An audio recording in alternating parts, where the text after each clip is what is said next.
Good evening and welcome back once again to the We Are Marshall podcast. My name is Stephen Marshall and this is my co-host Bill McIntyre. As we always state, we're just two guys discussing the issues of the day, laying out the facts of those issues, and giving you our opinion and view on those issues. We would also love it here at the We Are Marshall podcast if you would like and share all of our episodes around your social media. We can be found on YouTube, TikTok, Facebook, Instagram, Locals, X, Truth Social, and of course, Rumble. Rumble is where we populate our full channel with season 1 and 2 of all our episodes. Download the free app Rumble and search for the We Are Marshall podcast. Then subscribe and follow to get notification of new episodes and other endeavors by Bill and I. Check out our episodes on all these social media sites and share them to help us grow. We would also love it if you would check out our website at www.wearemarshallpodcast.com. You can see a number of things Bill and I are working on the website. If you go to Bill's bio, you can click on a link to all his blog posts, and he does have some new and current ones. And you can also check out Vella on Amazon, where Bill also writes episodic short stories for your viewing. Check out my 2 books currently for sale on Amazon, The Unforeseen Enemy and The Perception Therapist. Both are available now. Also, check out our sponsors, Local Prints New Hampshire. You can go to our website again at www.wearemarshallpodcast.com and click on the link to Local Prints New Hampshire on the top left.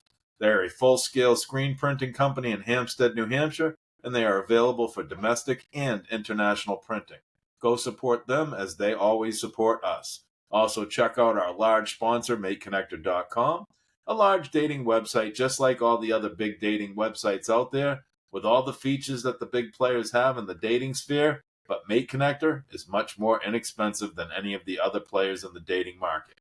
We would also like it if you would support our newest sponsor, Army Ranger Painting and Contracting. You can contact and look into them at www.armyrangerpainting.com. They're a full-service contracting company supporting Massachusetts and New Hampshire. Check them out and schedule a free estimate of any project you have.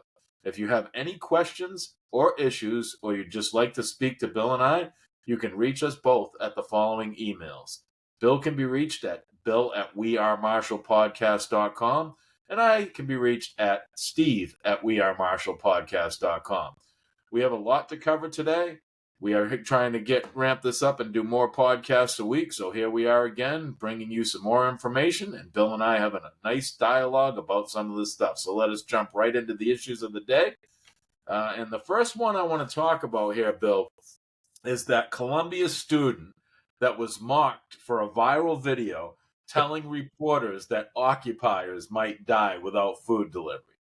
I mean, I don't want to laugh at death of anybody, but I'm this doing is my best not to right now. I hear you, but this is just so ludicrous, the demands of these people when they treat people the way they do. But anyway, a Columbia University graduate student went viral online after telling members of the media that protesters were at risk of dying or becoming severely ill if authorities did not deliver food and water to them.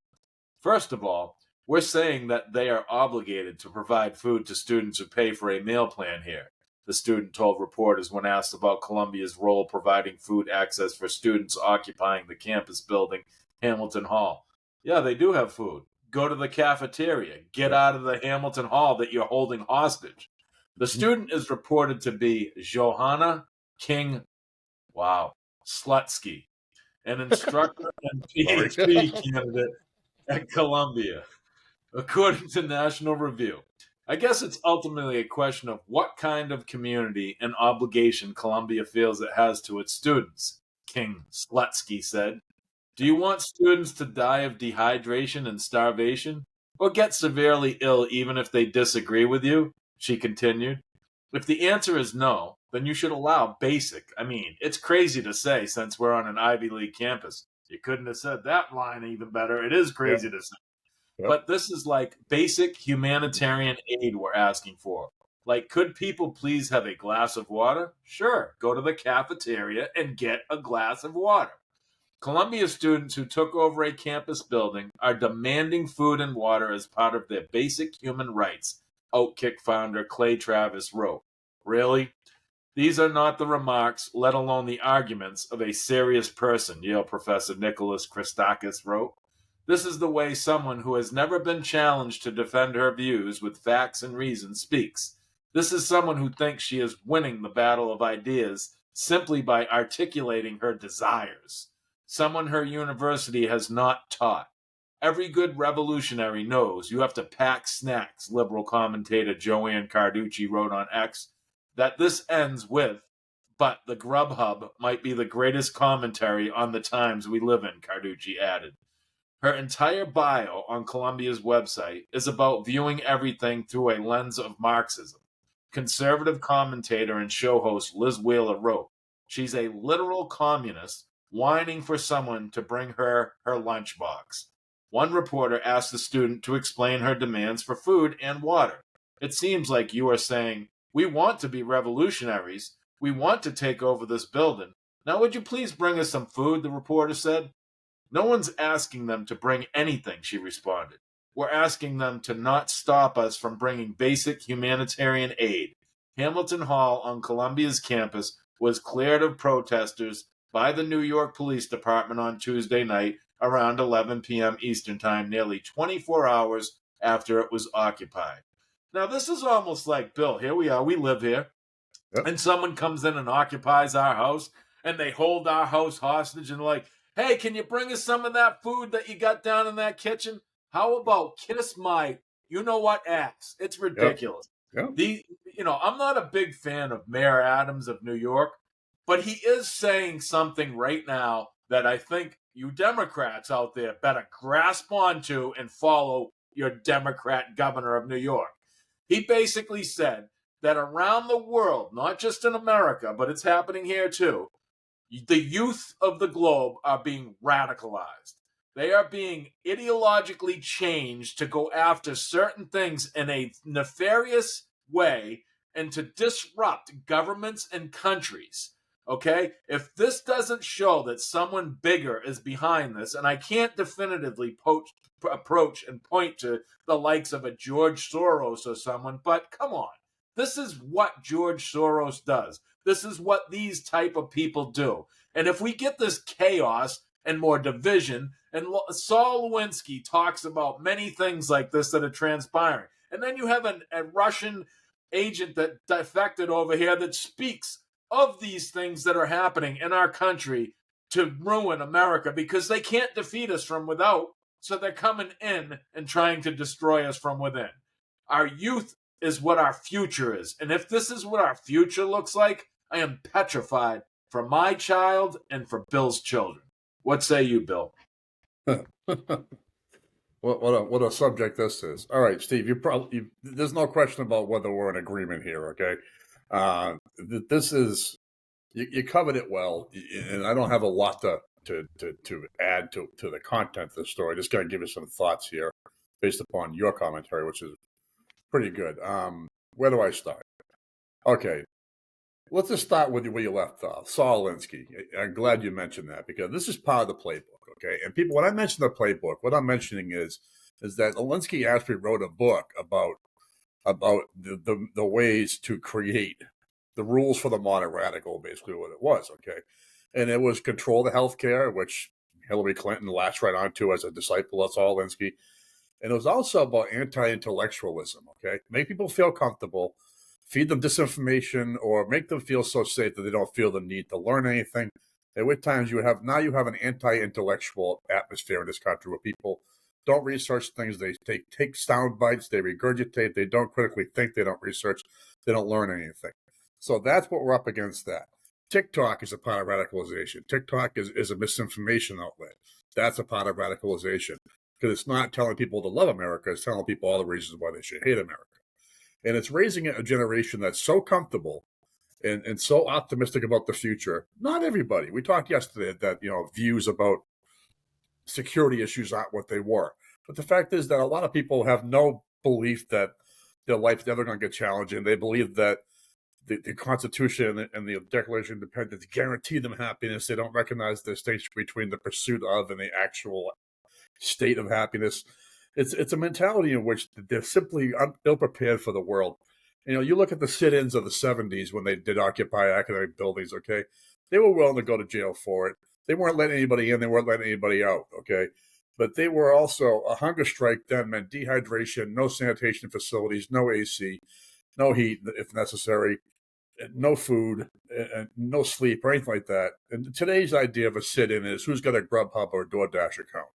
It's absolutely crazy to think that people who they're in open defiance of are going to provide for them, bring a meal from the cafeteria. Like, I worked at a rehab for a while, and if people wanted to eat, they had people who weren't feeling well. They had to go to the cafe to get their food. They weren't allowed to have it brought to their rooms. Never mind an occupied building. Okay, so this is an example of the generation that's coming up. Not everybody. I'm very careful not to blame everyone. But this is an example of a generation that's coming up. They're so entitled and so confused about what rights versus privileges are.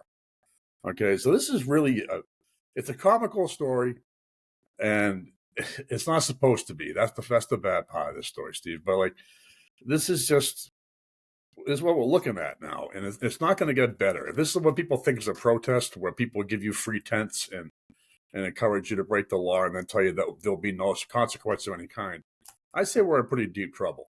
So, well, the couple questions I have, because you and I have this discussion many times, okay? sure. Is this our fault as parents, our generation, Bill? To those who bought into the new way of parenting, I was on the cusp of that. I'm Generation X. I'm the last year, really, of Generation X, if you will. And X is named X because they didn't know what to call us. We were latchkey kids. We knew how to feed ourselves. We knew how to take care of ourselves. We knew how to defend ourselves. We knew how to have a fight and shake hands and walk away from it. And somewhere along the line, the world changed to you can't discipline your kids. Discipline became abuse. You didn't want to say anything that would discourage your little cupcake from ever thinking the world's a mean and awful place.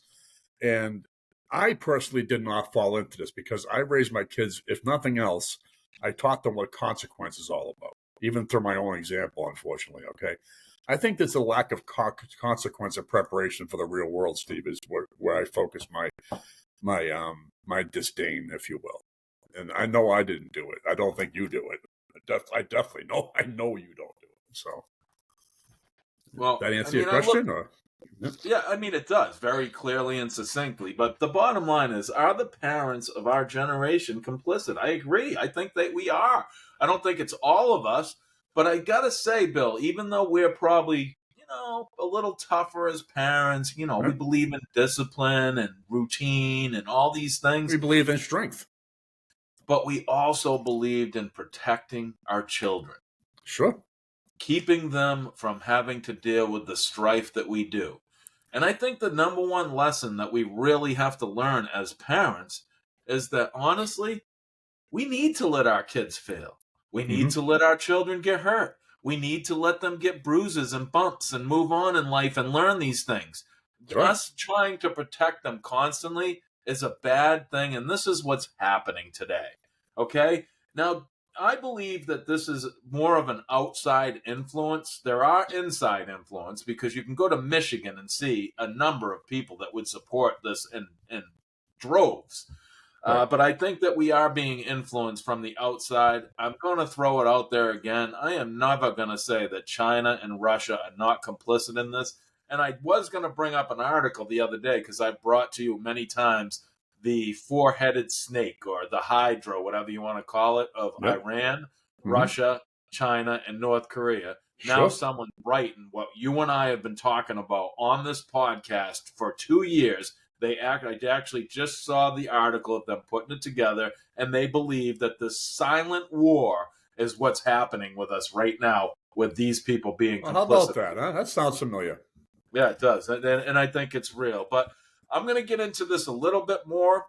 Bill and I do themes. He did a nice theme on his today again, and he's been doing it all the time, which I appreciate. It's great, Bill. Good content. So I'm going to hand it over to you to do this other one. This one just completely drives me nuts, just as bad as the other one. because I am a veteran, and this just makes Yeah. me sick to my stomach. So go ahead, Well, Bill. that's We're going why. to go to topic 2 here on the We Are Marshall podcast. That's why I wanted to touch on it, Steve, because you're a veteran, and I'm very sympathetic to veterans. Not sympathetic, I'm active in veterans causes, and I'm very concerned about prioritizing the right people in situations like this. And Steve and I are both from Massachusetts, and now we are both living in New Hampshire, which unfortunately is becoming Massachusetts North. But what we have here is an outrageous example that drives home a narrative that Steve and I have been talking about for a long time. Is that while the evidence is always sometimes hard to find, there is actually situations in which migrants are getting preferential treatment over not only citizens but veterans. Yeah. And here is proof here. Okay. So I'm really not too proud of my home state, but I am proud to say that the guy behind this bill that was introduced, it's called the Homeless Veterans Prioritization for Shelter Assistance, and it's basically a program which asks that in the absence of abundant housing, preferential treatment be given to U.S. veterans over migrants. Well, it's proposed by Brad Jones. Brad Jones is the minority Republican leader of the Massachusetts State House, and I went to high school with him, and I'm proud to call him a personal friend. He's a good man. He's done wonderful things, both for the town of North Reading, which he represents, among other towns in the North Shore of Massachusetts, as well as the state in general. He's been just a highly decorated senator, and he's a really good man. He put forth what he believed was a solid effort to make sure that the right people are being taken care of in the lack of resources. And it was shut down by a ratio of 129 to 27. And all but 2 House Democrats, which has the majority in Massachusetts, voted against this amendment to provide statewide shelter as a priority to U.S. military veterans. So Brad Jones said it's disappointing that most Democrats are unwilling to support an amendment to prioritize eligibility for the state's emergency housing assistance program for honorably discharged homeless veterans.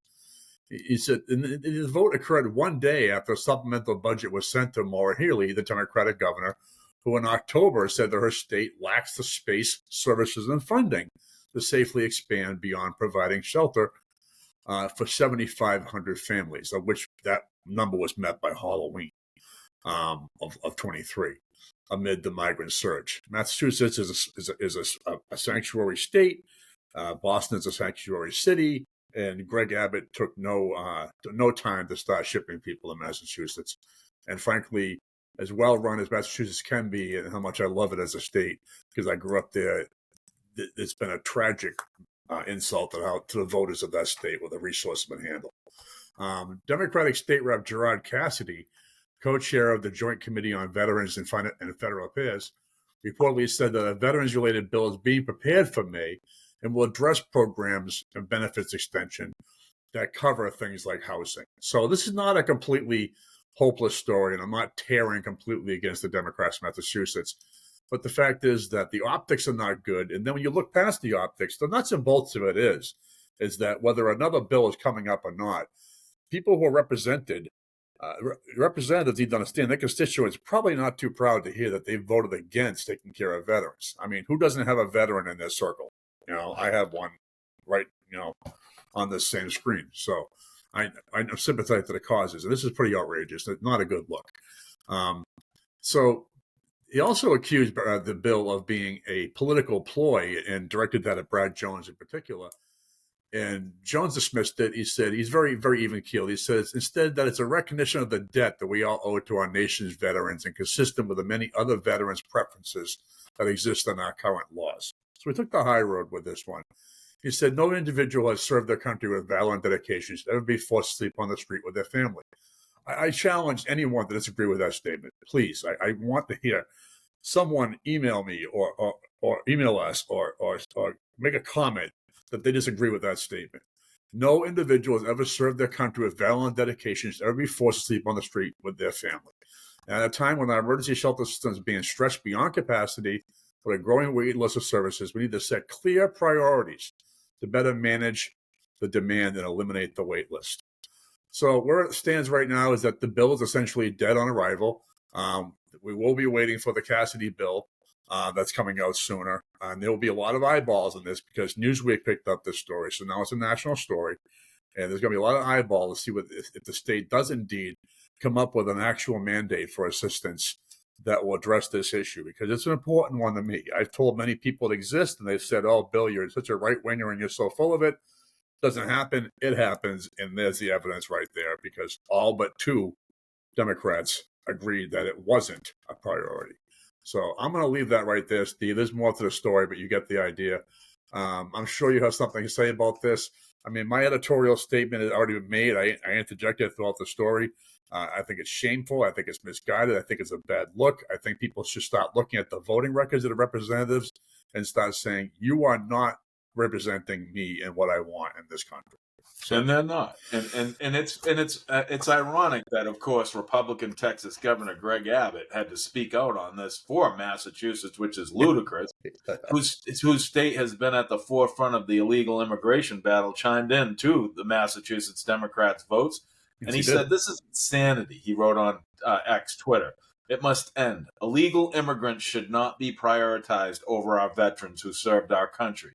House Democrats also shunned Republican attempts to add policy language, creating a 3-month residency requirement for the state's family shelters that would have prioritized Massachusetts residents presently on a wait list. They shut that down. And then the irony of the worst situation of this bill, this is a scary statistic right here. 45% of families in states' emergency shelter systems are migrants.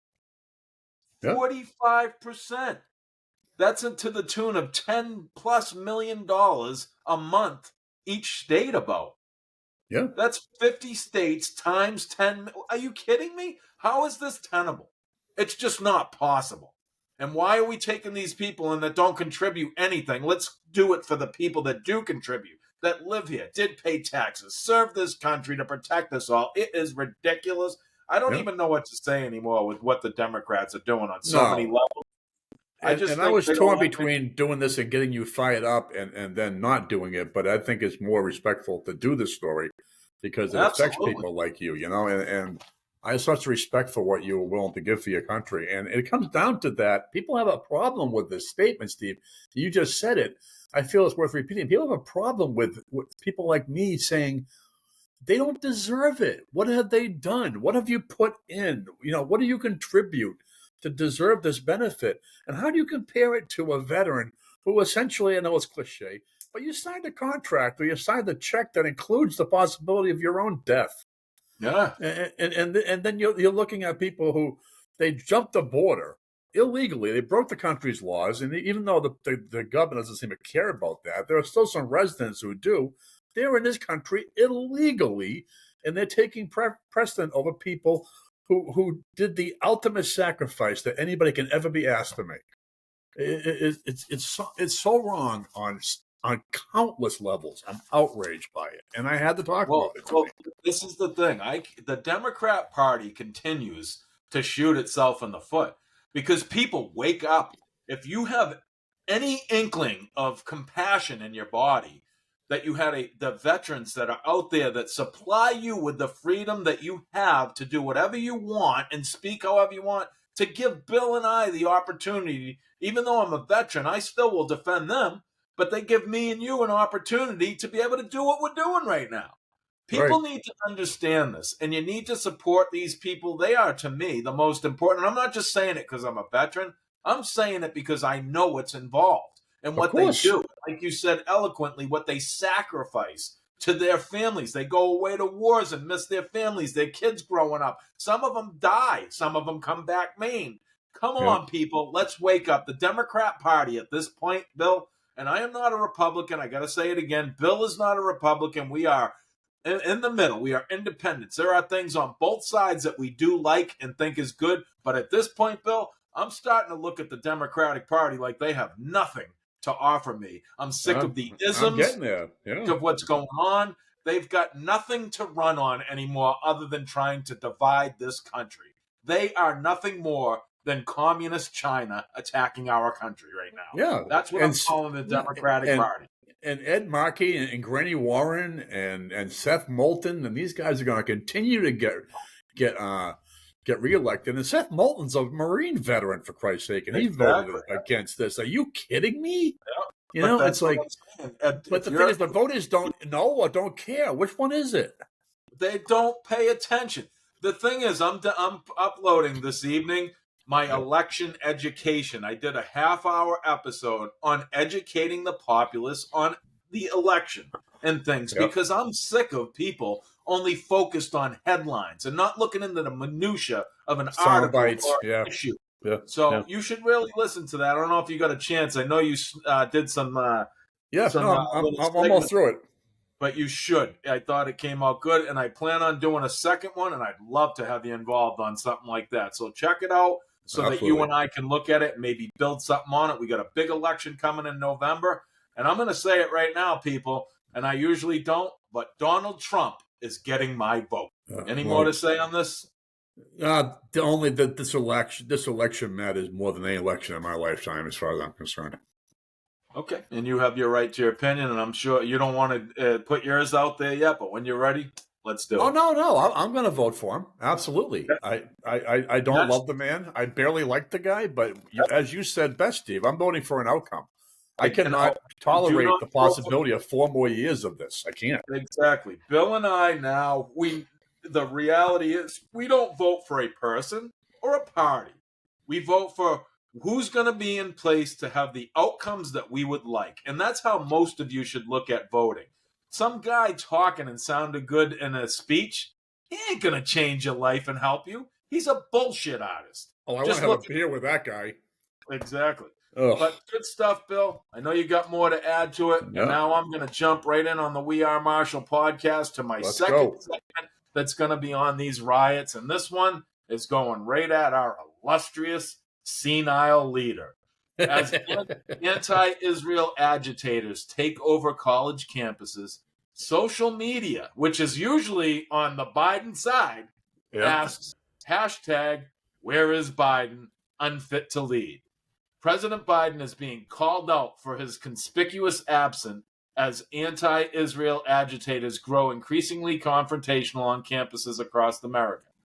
After weeks of protests amid the war in Gaza, universities are cracking down on anti-Israel encampments that have taken over their campuses, in some cases breaking into and taking over buildings. There have been hundreds of arrests at Columbia, Yale, and UCLA, and elsewhere. Biden, despite often speaking about political extremism, has been widely criticized for not coming out himself and condemning the sometimes violent agitators. And let's not use that word sometimes. Almost all these protests are ending in some type of violence. So whatever. The White House announced on Wednesday. Mostly peaceful. Peaceful. Okay. Well, why is there a fire behind you, Bill? The White House announced on Wednesday that Biden will deliver a speech on May 7th on Capitol Hill for the U.S. Holocaust Memorial Museum annual Days of Remembrance ceremony. That thing is 6 days away, and look what's going on. Yep. The speech will reportedly address the campus protests and rising anti-Semitism in the country. Former President Trump told Sean Hannity Tuesday night, Biden has to strengthen up and he's got to be heard when it comes to campus protests. He also argued that there are paid agitators among these protests and suggested that Columbia University should have called in the police sooner. And I couldn't agree with a guy I don't like more. The former president was part of a wave of figures condemning the protests on social media and calling Biden to ask for his absence, asking, where is Biden? Trump is absolutely right. America is being conquered by the same paid agitators that came out in 2020, talk show host Graham Allen claimed. Where is Biden? Why is he missing in action? People asking, hashtag, where is Biden? Has he been present at all during his presidency? LOL. NFL defensive lineman Nicholas Williams wrote, where is President Biden? Senator Tom Cotton, Republican of Arkansas, wrote, he either supports the campus Hamas mobs or he's too weak and scared to condemn them. Either way, he's unfit to lead. Do you remember the game, Where in the World is Carmen Sandiego? Well, Today's reality is, where in the world is Joseph Robinette Biden? Former White House press secretary and outnumbered co-host Kayleigh McEnany wrote, "When the president wants to speak, it's easy. But why won't he forcefully and directly condemn these anti-Semitic protests himself? This is actually happening in New York City. Yeah. These people are calling for the genocide of Jews. Are you kidding me? Where is Biden?" Conservative social media personality Lisa Hudson Chow wrote, "Why isn't he saying anything? What if they were calling for the genocide of Latinos or Asians or blacks? What would the response be then? I Well, believe that's all another hell would question break loose. altogether. Yeah. Yep, I believe all hell would break loose if it was another group of people. Silence from Biden means complicity. The Unite the Right rally in Charlottesville was reprehensible, Thank but you. it ended in 2 days, Fox News contributor Ari Fleischer wrote. What's happening now on college campuses is worse. It's been happening for weeks with no end in sight. It's based on hatred toward Jews in America. Where is Biden? Biden, the hypocrite, is silent.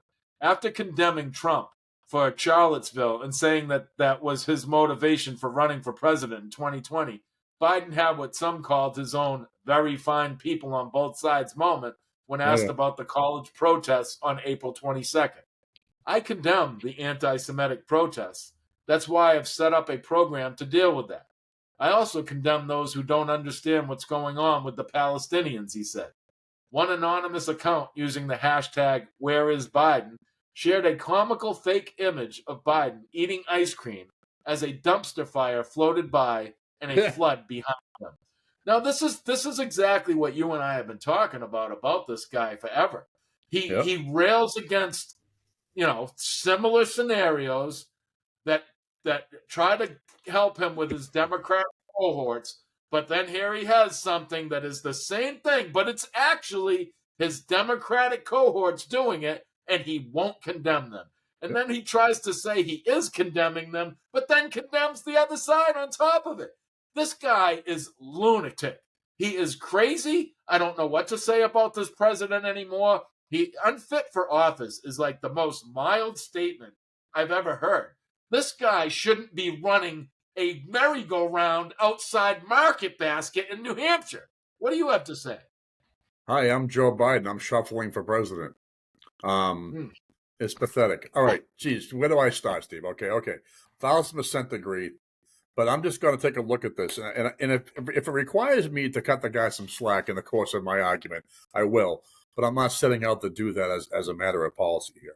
I'm just going to throw some random tidbits, okay? When I covered the story yesterday's podcast, I was careful to mention the effect on the election, not because the election is necessarily on my mind at this moment. I'm really more worried about what's happening to my country than I am about a general election right now. But it was noticed that there is definitely an impact of this situation nationwide that's affecting Joe Biden. Okay, and the fact is that he is directly in the middle, and he refused to take a stance. So you can look at it from many different ways. Okay, and as a side note, many a person has pointed out, most recently since October 7th, that there's a different set of standards when it comes to the Jews. Okay, when outrage occurs against the Jews, people seem to be less or selectively outraged than they would be if, as you just said, what if they all of a sudden you had a massive anti-Latino campaign or anti-Asian campaign or whatever? Pick and insert whatever you want. Now you're right on, but let me ask you this before you proceed. Why Okay. is that?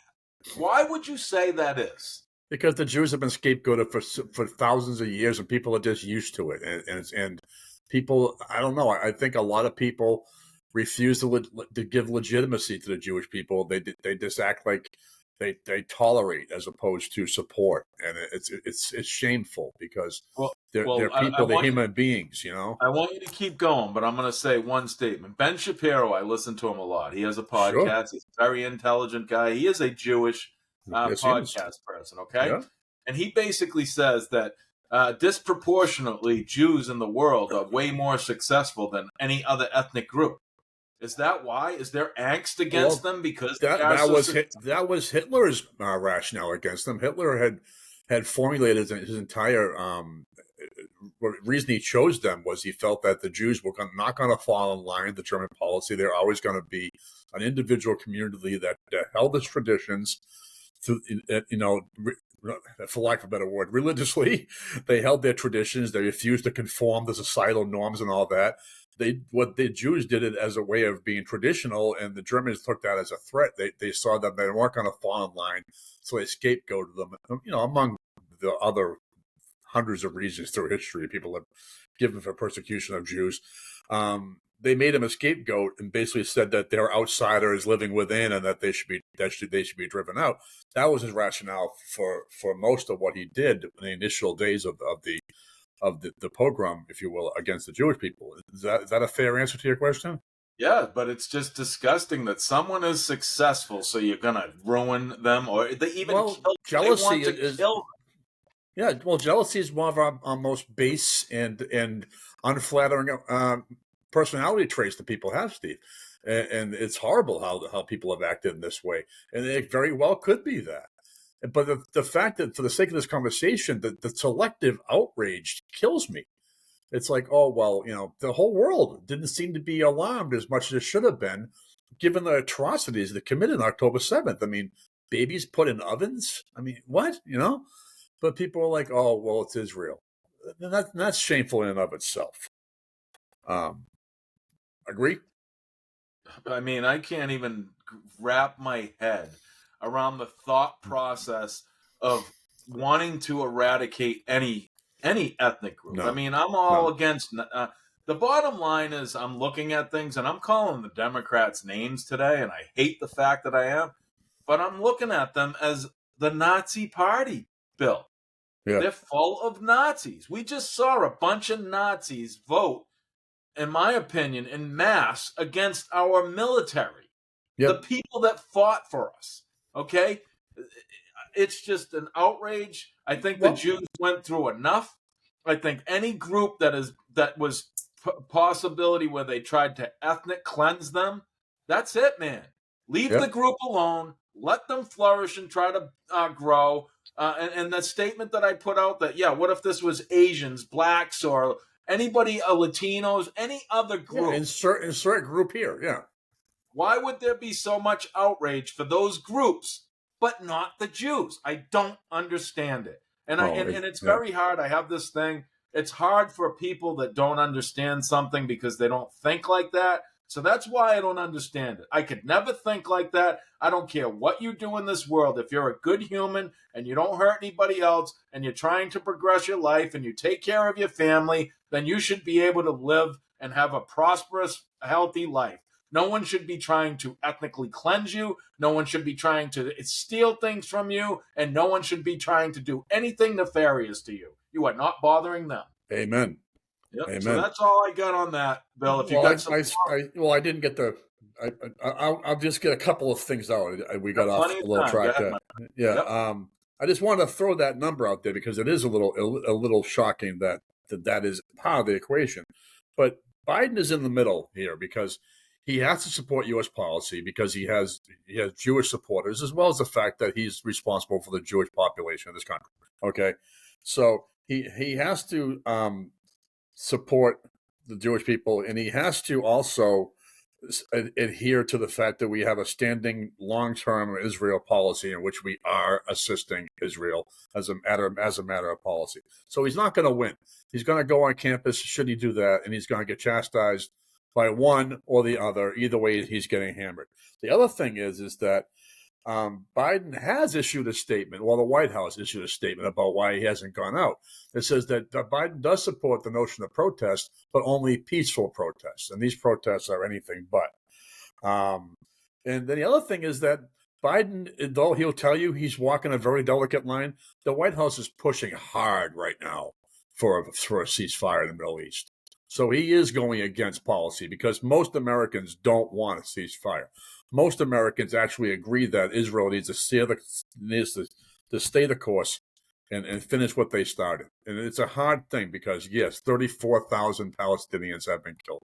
That's a big number. I mean, 58,000 we lost in the Vietnam War. That's a big number, okay? But the fact is that everybody knows if you don't eradicate this, now it's going to happen again. So Joe's really in the middle, okay? But he really is showing his silence on this is loud. It's screaming. It's glaring loud. So Yes, Steve. Where is Joe is probably the best question anyone can ask right now, and we can move on to the next subject. Yep, So, Carmen Sandiego. Where is Carmen Sandiego? Where is Joe yeah, Robinette Biden? with But Bill, Waldo. Uh, yeah, yeah, exactly. But here's the problem, all right? I think Biden has been quiet on this issue for one reason. He's doing this. Let me put my finger up to the wind and let's see where the political stuff's sure. going. Yeah, Okay. yeah, So yeah, he's waiting till this May 7th annual thing for the Jewish Holocaust to then grandstand and utilize it in some fashion. I don't know which direction he's going to go yet, but yeah. he's going to grandstand that and use that to try to help him with the election. But I'm going to tell you right now, I'm calling this. This is going to be what, Friday? Is that Yeah. what the 7th is? No, Yeah. it's after that. The 7th is Tuesday of next week. So Tuesday. Yeah. Tuesday of next week, hopefully we're doing a podcast and we're going to talk about that. And I'm going to tell you right now, he's going to burn in flames going down on this one. This is Okay. the end of the Democrats and the Biden presidency. I'm calling it right now. Okay. And I'm telling you right now that if Trump does go to jail and he is not able to win go run for president, whoever steps in is going to slam dunk Biden's ass. He's done. Go. I'm telling Go, you right Nikki. now. Yep. Just one last thought, Steve. When it comes to the election, all right. The Jewish population in this country is 2%. The Arab population in this country is 1%. It's What's much Joe more. gonna Is do? about even. Yeah, what you're going to do. But Hamas is a terrorist organization too. This is the thing Yeah. I really don't grasp. Yeah. This country has been known to take out terrorists. Terrorists cause a problem in the world. We get rid of them. Yet we're supporting this one. Apparently we're letting them go to all of our universities right now. So let them hang out in Rafah. 2 battalions of them we could take up. Oh no, they hide behind children and kids.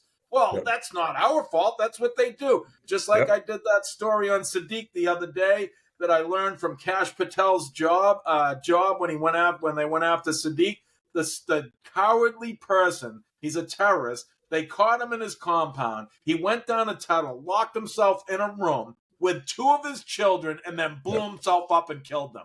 Listen, I don't care what anybody says, and any terrorists want to say something to me, fuck you. I will fight you right now. I am sick of terrorists. I'm sick of all of you killing people. I'm done. I am so done with this issue, Bill. I am so sick of anybody supporting terrorism or anything about it. These people are cockroaches. They need to be eradicated from this country or this world. And I'm sorry if this is harsh for some of you out there, but these people kill people. Enough. If you have a disagreement with somebody's opinion, issues, or fine. You don't kill someone. Get a clue. And then the second thing, Bill, is we don't want Palestinians to die. Let's lay that down right now. No one wants Palestinian people to die. The problem is you Palestinian people support Hamas and you let them do this. You are letting them do this. Remember, mob rules. There's more Palestinians than Hamas people. Take them out yourselves. Get rid of them so you can live a prosperous and free life. Any more, Bill, on this subject before we move on? I'm just going to say that the thing is that the people who are protesting, I'm not going to get into it, but it's a known fact that they have no understanding of the issues, and they do not even understand the Palestinian conflict at its core, the history of it, the history of Israel, the history of the Middle East. They just being food sped shit, and they want to be radicals and they want to be revolutionaries. All they need is a binky, a blanket, and a Grubhub, and they're good to go. And that's where I'm going to leave it. And you couldn't have summed that up more. That was my election education segment. That is a summation. We do tend to think alike, don't we? Yeah.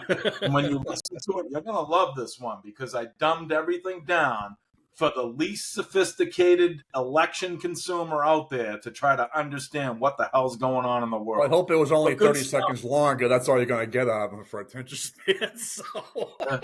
Well, I mean, I know this is true. They can only handle headlines, apparently. But good stuff here, I think. I hope you like that. I don't mean to insult anybody. I'm passionate about this. Oh, you offended a lot of terrorists, Steve. Shame on you. You did. Well, you bring did. them on.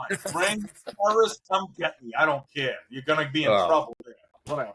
But anyway, we're going to move on. Bill's got a couple segments This way I can temper my emotions down about what I'm trying to I love it, formulate actually. and I go love with it. passion. I love it too, Bill. Believe me, and today's the day that I got to let this out. But Yeah, I anyway, know. I love We Are passion. Marshall podcast. Hit the like, share, and subscribe, and go to Rumble and follow our channel there. But we're going to hand it off to Bill. Bill's got a couple segments here, and he's going to go on with his theme here on the We Are Marshall podcast, which again is probably going to fire me up because it's once again about that. And This then one is not going to lower your blood pressure any, Steve. I promise you I on know. that one. And then he's got a good this day in history that we always love. So go right ahead, Bill. Let's talk more about this veteran issue. Well, let's stick with the Massachusetts theme. This is my theme for the day. And there is a very old historic building in Boston called the Chelsea Soldiers Home, which was one time a home for disabled veterans with medical facilities, nursing care facilities, and it's in disrepair. It's an old building, and it's being demolished, and it's basically to the point where it needs to be refurbished to be habitable. In this building, a plan to turn a former Boston area veterans home, this home I'm mentioning, into a shelter for hundreds of migrants is what is on the table now. It's being slammed as disgusting by local residents who say that Massachusetts services should go to the nation's heroes, our veterans. So Democratic Governor Maura Healey announced last week she would convert the historic Chelsea Soldiers Home, which is vacant and scheduled for demolition, into a site for 100 migrant families and pregnant women. But the proposal comes as veterans continue to face homelessness in the state. Now, remember, Boston is one of the hottest states to pay rent in, Steve, okay? So the homeless situation in Boston is more critical than almost any other state in the country, with possible exception of California. So logically speaking, we have a higher likelihood of veterans being homeless. So this is the wrong state to be doing this shit in right now, okay? This proposal comes as veterans continue to face homelessness in the state, with 545 vets experience homelessness on a single night recorded in 2023, according to the U.S. Housing and Urban Development data. I can't believe this Chelsea Soldier Home, which is for the vets, is going to be used for the immigrants overflow. George Belmonte, a Massachusetts resident, commented on Facebook. He said, I'm all for helping people, but how about taking care of those already here and homeless? I don't know, like actual first, second, third, fourth, fifth generation Americans, maybe. Denise Levy also questioned why migrants will be housed at the faculty for free, while the veterans who fought for our country had to pay to live there.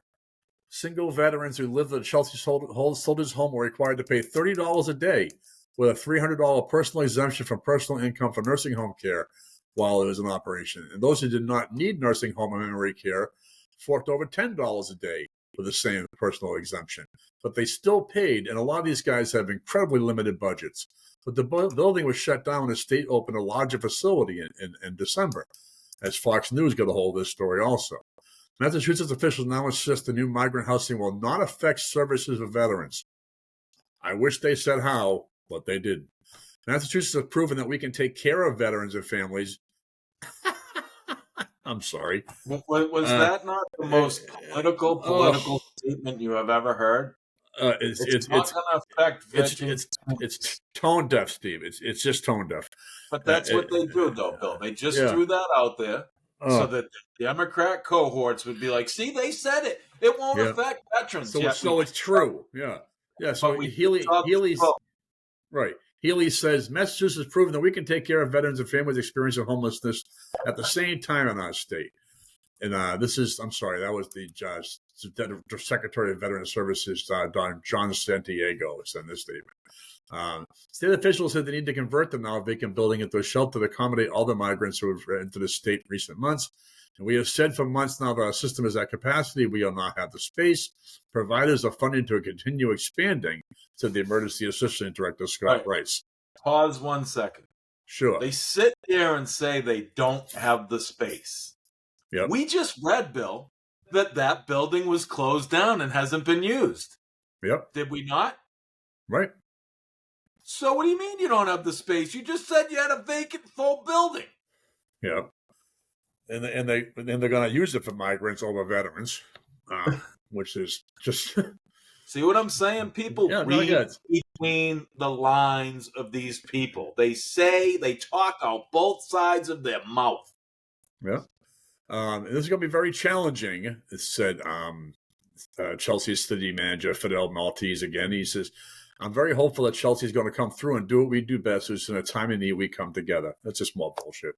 Migrants are expected to start moving into the new housing unit this month, but will be required to prove they are working off government assistance by applying for work authorization, learning English, and search for permanent housing. Okay. Qualification doesn't make it any better, okay? It's supposed to be for veterans, and we have a serious problem with veterans being homeless in this country. And frankly, anybody who's okay with that, I am not okay with you. I'm going to shut this story down, Steve. I know how you feel about it. I would love to hear some more animated responses. I've made all the editorial comments that I can. I just want to put it out there that if this is what people are doing is when it comes to priorities in this country, we are, as a nation, lost. Well, here's some more bullshit that they're trying to spew out of this. But the migrants are expected to start moving into this new housing unit this month. Yep. But would be required to prove they are working off government assistance by applying for work authorizations. That's it, just applying. Nothing else. Learning English and searching for permanent housing, Rice said. Okay, all I have to do is show you that I'm doing all this stuff. It doesn't mean shit. They would then have to reapply every month to maintain their space at the shelter, which is expected to be operational for 6 months to a year, according to the record. And this statistic is daunting. There are currently 240 families living at such shelters in Massachusetts alone, while another 7,500 migrants are holed up in emergency shelters. This is untenable. I don't even know what to say and how we can handle. I mean, I've never been at a loss of words for subjects, though. But this is making me lose my words. I don't know what to say. The fact, I couldn't not discuss these things tonight because I feel remiss if I didn't, but they're horrifying stories. But I feel that we're losing touch with reality with many of these things. It's like a bad movie.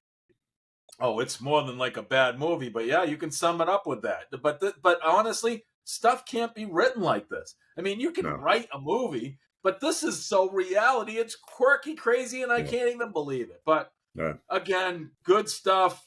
I love knowing about what's going on with the veterans. I love what's going on in my state of Mass. I think Mass is a very well-run state. Ironically, it's run by Democrats, but it is run well. There is a lot of good things there, but stuff like this just burns me, and I can't believe they're doing stuff like this in Mass, even if they are Nazi Democrats.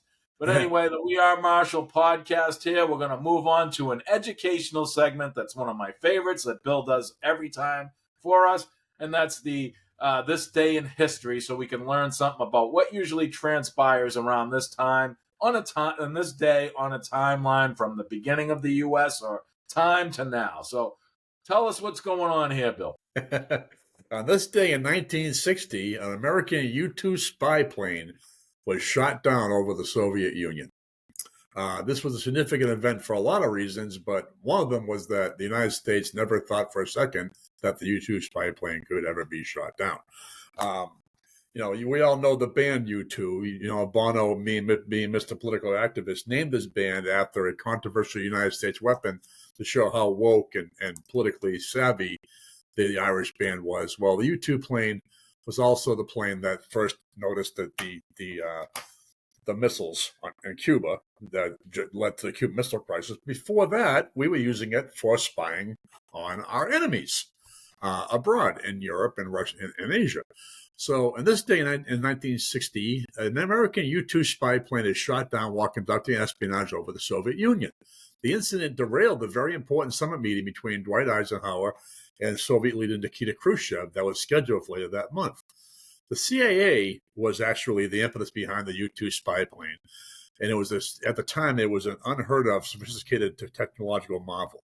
It could fly at 70,000 feet compared to an aircraft and a commercial airliner traveling at about 30 to 35. So, in this plane, the boast was that it could capture a Soviet newspaper headline from 70,000 feet with its camera technology. And it was everything they said it was. However, they did not realize that on this day that the Soviet Union did indeed possess anti-aircraft weapons sophisticated enough to shoot down something that high. So when the flight was piloted by Francis Gary Powers, disappeared while on the flight over Russia, the CIA assured the president that even if the plane had been shot down, it was equipped with self-destruct mechanisms that would render any wreckage unrecognizable, and the pilot was instructed to kill himself in such a situation. Based on this information, the U.S. government issued a cover statement indicating that a weather plane had veered off course and supposedly crashed somewhere in the Soviet Union. And with no small degree of pleasure, Khrushchev pulled off one of the most dramatic moments of the Cold War by producing not only the most intact wreckage of the U-2, but also the captured pilot, very much alive. A chagrined Eisenhower had to publicly admit that it was indeed a U.S. spy plane. So it was an egg-in-the-face moment, as well as a reality that just when you think you have the technology, you probably don't. And it also reinforces why the Cold War was as important as it was. Okay, so on May 16th, the summit between the United States, the Soviet Union, Great Britain, and France began in Paris. Issues to be discussed were the status of Berlin, nuclear arms control. And as the meeting opened, Khrushchev launched into a tirade against the United States and Eisenhower, and then stormed out of the summit. The meeting collapsed immediately, and the summit was called off. Eisenhower considered the stupid U-2 mess, in quotes, one of the worst debacles of his presidency. And the pilot was released in 1962 in exchange for a captured Soviet spy. So a little lesson in hubris, a little lesson in technology, and a little lesson in taking things for granted. And then about lying to the public. So it's a pretty good story in a lot of ways, Steve. Well, I mean, I'm glad you answered one of my questions. So all I can say, Bill, is good job on that, because my first question was, what happened to the pilot? Yeah. And you just let us know he was released for one of their spies. But the bigger one is, what happened to the plane technology? They didn't say. I would probably think that if I had to guess, they probably did garner some information about the plane, and the United States chose not to acknowledge it publicly. So I'm going to have to go on a limb here. This is a U-2 plane that's supposed to be, the stratosphere of technology. The most advanced plane we had, yeah. So Russia has it. Well, yeah, at the time. I mean, it might be not valuable information now, but back then it was revolutionary. I mean, they might as well capture a Blackbird because it'll be the same amount of military technology, And that's what I'm saying. And once you reverse engineer that plane, figure it out, you've got technology to build on. So, I mean, who would have thought we could fly at 70,000 feet and do surveillance, right? I mean, well, I did. I knew that. But I was in the military. I know a couple things, but that's about it. But good stuff, Bill. I love that. And now we're at the end of the podcast. I always end it with a technological breakthrough, a human interest story, or some healthcare breakthrough. This one, to me, is a healthcare kind of miracle, but it's also, to me, more of a human interest story, and I needed to end and hear a nice one today. I've had a tough week, and I want to hear it. But this one I got is couple who met as miracle babies in hospital were meant to be together, and now they have a child of their own together. So Jack and Bronwyn were both born prematurely in the same hospital at the same time. After he was born at 30 weeks and she was delivered after just 26 weeks, their families forged a friendship during the many weeks spent waiting in the neonatal ward in 1994. After finally going home from Queen's Medical Center in Nottingham, England, the family stayed in touch over the years and the two kids grew up together. Jack and Bronwyn drifted apart in their teens before surprisingly realizing at age 27 that they were made for each other. 2 years later, they decided to get married and now have a young daughter of their own, who was also born at the same hospital. I always knew there was something, Bronwyn Tacey told SWNS News Service, but I didn't think we would make anything of it. She talked about the unlikely beginnings with Jack Richardson. Jack was in intensive care for a year. I was there for 14 weeks. It was touch and go whether we would both make it. It's a complete miracle that we are both here. Their parents stayed close for years, raising their kids alongside one another and keeping each other's birthdays on the calendar. The kids went off to different schools and had several romantic relationships before everything changed in October 2021. Brownwind recalls posting a selfie after her hair was styled, and he messaged her on Facebook. The pair got to chatting, and Jack asked if she was seeing anyone. After a few dates, they realized they were right for each other. In May last year, the couple announced they were getting married, and their parents were ecstatic at the news. Jack's mom, Sharon Pickering, said she couldn't quite believe it. It was just amazing. The first person he met is the first person he'll have a baby with. That's She gave birth to amazing. Sienna February 2023, 2024, in the same hospital that she and Jack were born in. Brownwind admits it's strange how they got together. I don't know anyone else or any other relationships that are like this. But now living in Nuttall, on the skirts of Nottingham, the couple couldn't be happier. Brownwind said, "It's a great partnership.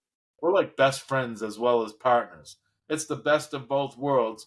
We just get each other, finish each other's sentences. We know what each other is thinking before we say it. It feels really natural to be together." So I like the story. It actually started to get to me a little bit when I was going through it, because things like this is what makes the world great. We just went through some heady stuff, Bill, some passionate stuff. We both had emotion. We had Sure. passion on the issues, and then I get to end it with something that makes you just want to get hugged by someone.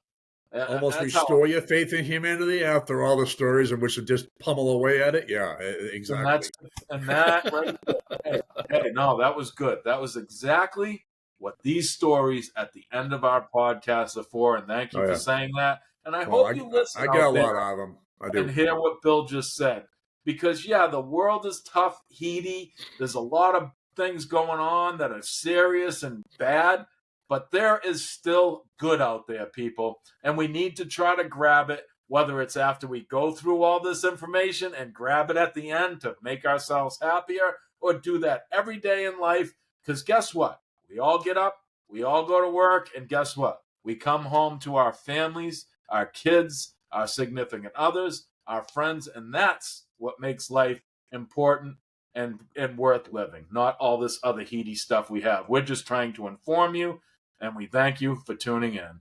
So I'm going to end the podcast on that, Bill, unless you have something you want to interject at this No, point. no. I just want to say that this is why we do this, because we're not trying to make anybody switch teams, if you will, or come around to our way of thinking. We're talking about things that we feel that people should be passionate about. We're trying to inspire people to share that passion and do it from a good place. We come from And a good place. We're not hateful, you know. We're not mean. We're not mean spirited. We come from a place of compassion, of longing for a better time when this world and this country or whatever, however we look at it, was a better place, and we're trying to get that back, you know, and just talking about stuff that we think people need to talk about, and these stories reinforce that. And this podcast was life itself. It was up, it was down, it was hot, it was cold, it was positive, and it was negative. Well, that's a Wednesday around here. So and that's what we want to do. Like Bill said, we just want to bring you a little bit more in-depth information for you to not just listen to us, but maybe now go out and search the truth based upon some issue information we provided to you. We let's are hope. okay with that, and we're also okay with you coming right back at us with how you feel and what you think of these issues from your research or from your own thought process. But thank you for tuning into the We Are Marshall podcast. Yeah, thank you. Again, my name is Stephen Marshall, and this is my co host, Bill McIntyre. As we always state, we are just two guys discussing the issues of the day, laying out the facts of those issues, and giving you our opinion and view on those issues. We would also love it here at the We Are Marshall podcast if you would like and share all of our episodes around your social media. We can be found on YouTube, TikTok, Facebook, Instagram, Locals, X, Truth Social, and Rumble. Rumble is where we do populate our full channel with season 1 and 2 of all our episodes. Download the free app Rumble and search for the We Are Marshall podcast. Then subscribe and follow to get notification of new episodes and other endeavors by Bill and I. Check out our episodes on all these social media sites and share them to help us grow. We would also love it if you would check out our website at www.wearemarshallpodcast.com You can see a number of things Bill and I are working on the website.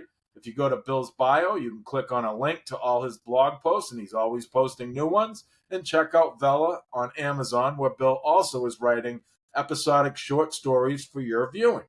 Check out my 2 books currently for sale on Amazon, The Unforeseen Enemy and The Perception Therapist. Both are available now. Also, check out our sponsors, Local Prints New Hampshire. You can go to our website again at www.wearemarshallpodcast.com and click on the link to Local Prints New Hampshire on the top left. They're a full-scale screen printing company in Hampstead, New Hampshire, and they are available for domestic and international printing. Go support them, as they have, of course, supported us in everything. Also, check out our large sponsor, MateConnector.com, a large dating website just like all the other big dating websites out there, with all the features that the big players have in the dating sphere. But Mate Connector is much more inexpensive than any of the other players in the dating market. We would also like if you would support our newest sponsor, Army Ranger Painting and Contracting. You can contact and look into them at www.armyrangerpainting.com. They are a full-service contracting company supporting Massachusetts and New Hampshire. Check them out and schedule a free estimate of any project you have. If you do have any questions or issues, or you just want to dialogue with Bill about this content or any from the past, you can reach us both at the following emails. Bill can be reached at bill@wearemarshallpodcast.com, and I can be reached at steve@wearemarshallpodcast.com. We covered a lot today. We had a good time. A lot of passion in there, but we really appreciate the support and everything you do to watch us and listen in on us. Thank you all, and I hope you have a very good evening, and we look forward to speaking to you again soon. Have a good night, Bill. Thank you. Good content. All right. Nice meeting you too.